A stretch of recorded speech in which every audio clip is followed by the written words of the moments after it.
Hello everyone, I am Atri. Welcome back to my channel Everyday Echoes Atri. চলুন, আজকে অনেক দিন পরে হচ্ছে কি যে আপনাদের সাথে আমার দেখা হবে।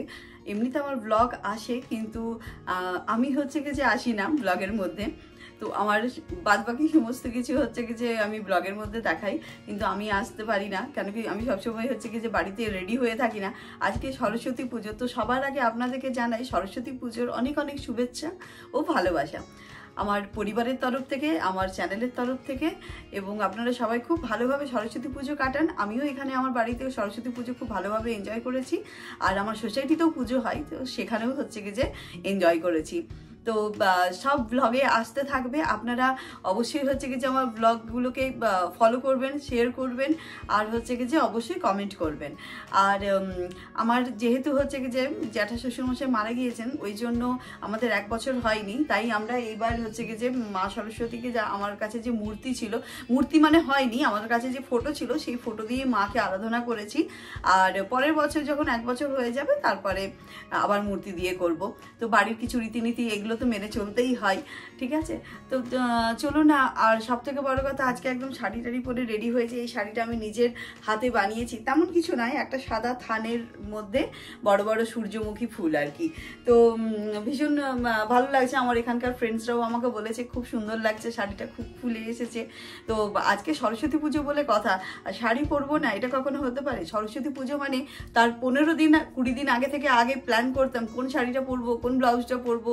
আর এখন সাংসারিক জীবনে ঢুকে গেছি বলে সব ভুলে যাব, তা তো হতে পারে না। তো যথারীতি হচ্ছে কি যে আমি আমার হাতের তৈরি করা শাড়ি পরেছি, সেজেছি, বুঝেছি, ফটো তুলেছি, সবই আপনাদের সাথে শেয়ার করব। আর চলুন তাহলে, আজকে আমি সরস্বতী পুজো উপলক্ষে আমার বাড়িটাকে একটু ছোট্ট করে ডেকোরেশনও করেছিলাম। কেন কি জিয়া আছে, জিয়ার পড়াশুনো চলছে, তো একদমই হচ্ছে কি যে নেগলেক্ট করা যায় না, তো ওর জন্য কিছুটা করতে হয়েছে। তো আমি কিভাবে ডেকোরেশন করেছি, কি কি জিনিস দিয়ে ডেকোরেশন করেছি, আর কিভাবে পুজো করে আজকে জিয়া হচ্ছে কি যে স্কুলে গিয়েছে।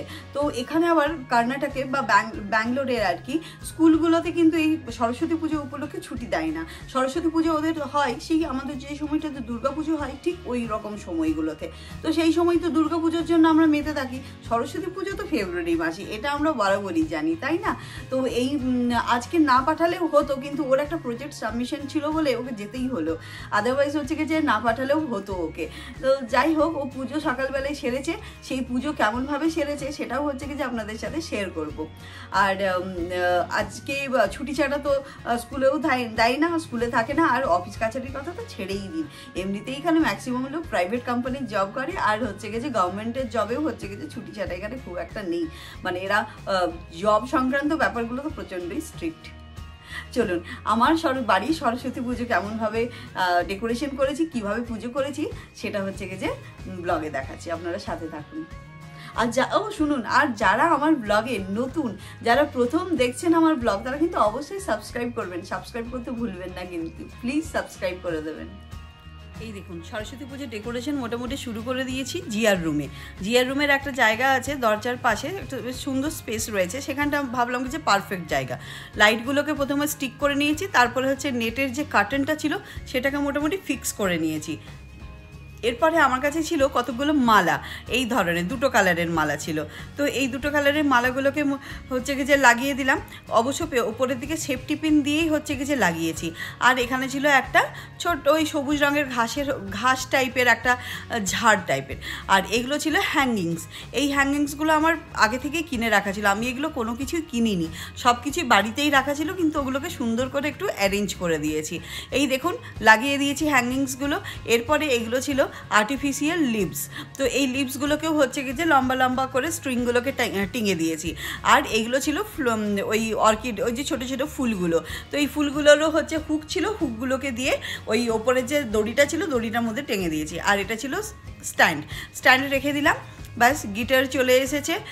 ওর পাপা হচ্ছে কি যে গিটার বাজায়, তো মা সরস্বতী পুজোয় গিটার। আর ওপরের হচ্ছে কি যে একটা সাদা কাপড় দিয়ে আমি ঢেকে দিয়েছিলাম, মানে ঠাকুরকে রাখবো তো কী করে একদম আলগা রাখবো, তাই হচ্ছে কি যে একটা সাদা কাপড় দিয়ে ঢেকে দিয়েছি। জিয়ার ঘুঙুর, ও নাচ শেখে, তাই হচ্ছে কি যে এগুলো সব মা সরস্বতীর ওখানে রাখা হয়েছে। আর পেছন দিক থেকে লাইটটা জ্বেলে দিয়েছি। দেখুন হয়ে গেছে একদম ফিনিশিং। দেখুন তো কেমন লাগছে। ভালো লাগছে। সব লাইটগুলোকে অফ করে দেওয়ার পর আমার তো দেখে বেশ সুন্দর লাগছে, একদম ছিমছাম পরিষ্কার পরিচ্ছন্ন, অল্প স্বল্পের মধ্যে বেশ সুন্দরভাবে সাজানো হয়ে গেছে। আপনাদের কেমন লাগলো অবশ্যই আমাকে কিন্তু কমেন্ট বক্সে জানাবেন। এরপরে সকালবেলায় তাড়াতাড়ি করে হচ্ছে কি যে একটু আলপনা দিয়ে দিলাম। আমরা এখানে আলপনা এইভাবেই দিয়ে দিই, চালকে ভিজিয়ে রেখে দিলেও হয়, কিন্তু আমি এইভাবেই দিয়েছি।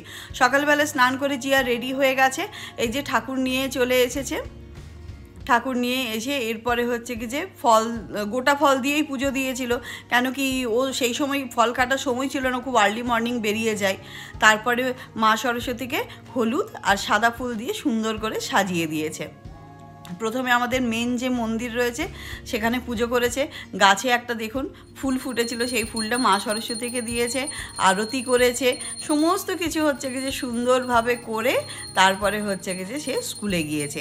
এখানে আবার সরস্বতী বন্দনাও করবে, শুনুন ওর বন্দনাটা। আমাকে বলেছে মাম্মা মোবাইলে খুলে দাও, ইংলিশে লেখাটা খুলে দাও, আমি পড়ে নেব। শুনুন ওর বন্দনা। গাছের ফুলটা দিয়ে পুজো করেছে।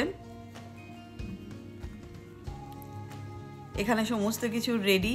আচ্ছা, ওর এখন ডেকোরেশন চলছে, মানে সাজাতে ভালোবাসে।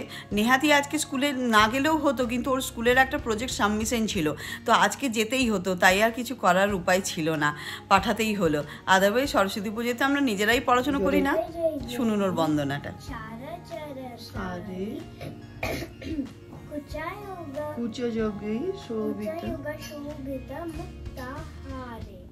विनारंजिता पुस्तक हस्ते भगवती भारती देवी नमस्ते। हम ओम सरस्वती महाभाग्ये विद्ये कमलालोचने विश्वरूपे विशालाक्षी विद्यां देहि नमस्ते। जय जय देवी चरचर सारी কুচ্চযুগ শোভিতা মুক্তাহারী। সকালবেলায় এত সুন্দর করে মন্ত্রোচ্চারণ করে পড়ছিল, খুব ভালো লাগছিল। হ্যাঁ, প্রোনাউন্সে অনেক গন্ডগোল ছিল, ঠিক আছে, ধীরে ধীরে ঠিক হয়ে যাবে। যেখানটা অসুবিধে হচ্ছিল ওর, আমি সেখানটা ঠিক করে দিচ্ছিলাম। আর কি করা যায়, ও ইংলিশে হচ্ছে কি যে বের করে মন্ত্র পড়েছে, তো করেছে, এটাই অনেক। কেন কি এবছর আমাদের আর মূর্তি পুজো হলো না, ব্রাহ্মণ দিয়ে পুজো হয়নি, যেহেতু আমাদের জ্যাঠাবাবু মারা গিয়েছেন, ওনার এখন 1 বছর হয়নি। এই বছরটা এইভাবেই পার করলাম। এরপরে হচ্ছে কি যে স্কুল যাওয়ার সময় হয়ে গেছে, 7:40-45 মধ্যে ও বেরিয়ে যায়। তো চলুন ওকে স্কুল পাঠিয়ে দিলাম। ওর পাপা তো আজকেও ওয়ার্ক ফ্রম হোমই করবে, তাই জন্য হচ্ছে কি যে আমার আর তো তাড়াহুড়ো ছিল না। আমরা এরপরে ফাটাফাট করে নিজেরা রেডি হয়ে গিয়ে আর হচ্ছে কি যে পুজোয় বসলাম। পুজোটা মোটামুটি সেরে তারপরে আবার নিচে সোসাইটিতে পুজো আছে, সেই পুজোতে যেতে হবে। সেই পুজোর ব্লগ, মানে সোসাইটির পুজোর ব্লগটা আমি আলাদা করে পাঠাবো। এটা আমার বাড়ির সরস্বতী পুজোর ব্লগ। তো আমরা পুজো সবাই সারলাম, আর এই হচ্ছে কি যে শাড়ি পরেছি, শাড়িটা পরতে ভীষণ ভালো লেগেছে, নিজের হাতে তৈরি করা শাড়ি, ঠিক আছে। সব কিছু মিলে শাড়ি, মানে সরস্বতী পুজো খুব ভালো কাটলো আমাদের। আমার ব্লগটা ভালো লাগলে লাইক শেয়ার সাবস্ক্রাইব করে দেবেন, আর যারা নতুন তারা অবশ্যই সাবস্ক্রাইব করবেন। Thank you, bye by.